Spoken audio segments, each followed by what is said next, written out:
नमस्कार, आप देख रहे हैं टीएनपी न्यूज। मैं हूं आपके साथ दीपिका ओझा। आज नवरात्रि का चौथा दिन है और आज के दिन मां कुष्मांडा की पूजा की जाती है। अपनी मंद मुस्कान से ब्रह्मांड की उत्पत्ति करने की वजह से देवी के एक रूप को कुष्मांडा भी कहा गया है।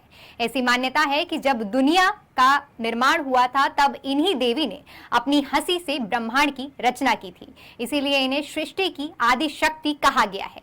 तो आज हम अपने इस स्पेशल प्रोग्राम में माता के इसी स्वरूप के बारे में पंडित विकास पांडे जी से चर्चा करेंगे और जानेंगे कि नवरात्र के चौथे दिन माता की पूजा अर्चना करने का क्या विधि विधान है। नमस्ते पंडित जी, बहुत बहुत स्वागत है आपका टीएनपी न्यूज में।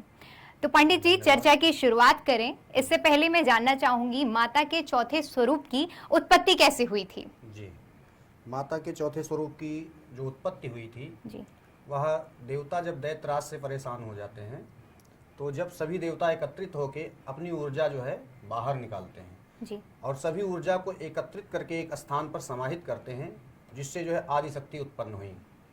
माता का जो चतुर्थ रूप है कुष्मांडा के रूप में जो कहा गया है, कुष्मांडा को जो है संस्कृत में जो है कुम्हड़ा कहा जाता है जी, और कहीं कहीं पेठा भी बोला जाता है उसे।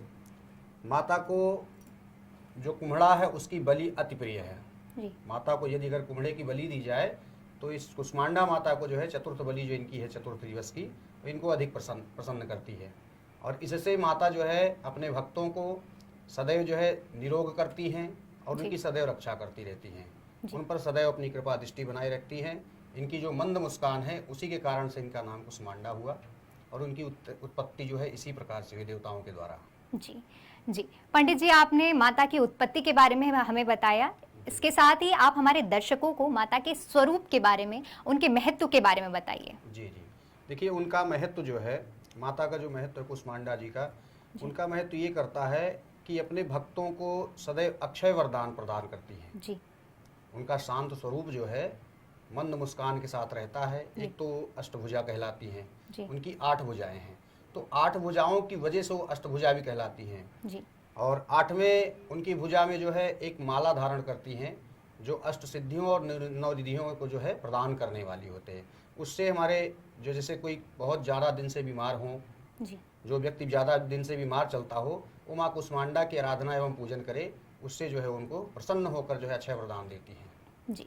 तो पंडित जी, ये तो बात हुई उत्पत्ति और स्वरूप की। आगे बढ़ते हैं और हमारे दर्शकों के लिए आप माता कुष्मांडा को प्रसन्न करने के लिए पूजन विधि के बारे में बताइए। जी, माता की पूजन में देखिए सर्वप्रथम तो पूजन की विधि जो है, एक तो सुबह प्रातःकाल स्नान ध्यान करके हम जब अपने स्थान पर आसन ग्रहण करें तो आसन जो है ऑरेंज कलर का होना चाहिए, जिसे नारंगी कलर भी कहा जाता है। आसन जो हमारा नारंगी कलर का हो, साथ में हमारा वस्त्र भी जो है उसी कलर में होना चाहिए, नारंगी कलर का होना चाहिए।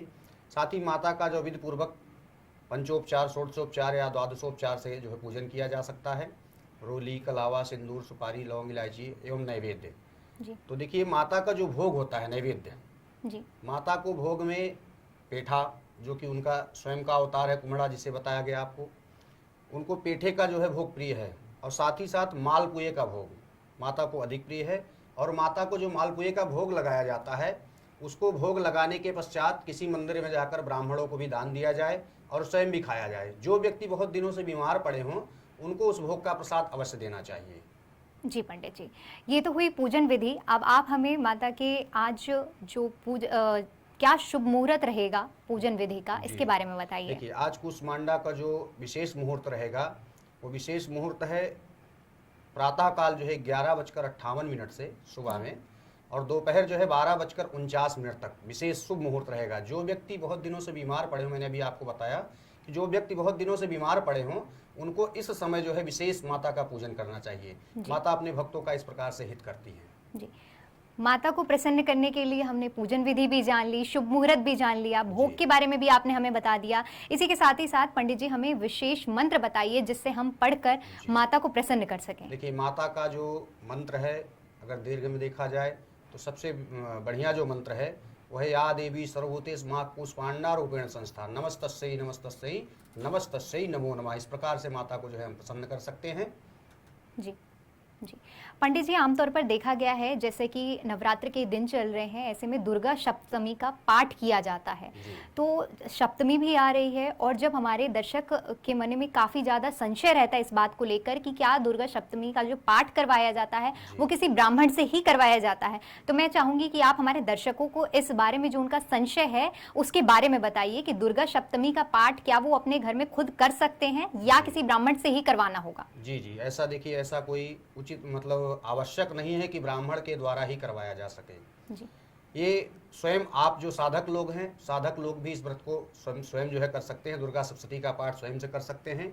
बस पाठ में विशेष ध्यान देना है कि उच्चारण जो हो शब्दों का, जो श्लोकों का उच्चारण हो वह सही हो।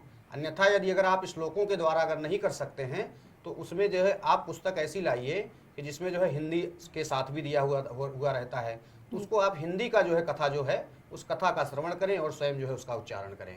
जी जी पंडित जी, क्योंकि नवरात्र में घट स्थापना भी की जाती है, ऐसे में घट या फिर हम कहें कि जो कलश रखा जाता है 9 दिनों के लिए, उसका क्या महत्व होता है, इसके बारे में आप हमारे दर्शकों को बताएं। घट का जो महत्व होता है, जो अभी आपने पूछा जिस प्रकार ब्रह्मांड, जी, तो घट जो है ब्रह्मांड का जो है प्रतीक है जी, और आज हमारी जो कुष्मांडा देवी का जो पूजन है वो भी ब्रह्मांड की ही प्रतीक हैं, इसलिए उनको अष्टभुजी भी कहा जाता है, आदि शक्ति भी कहा जाता है। सृष्टि की रचयिता होने के कारण उनको किया जाता है, कहा जाता है कि कुष्मांडा जो है सृष्टि की रचयिता हैं, जो हमारे पुराण कहते हैं, जो हमारे ग्रंथ कहते हैं।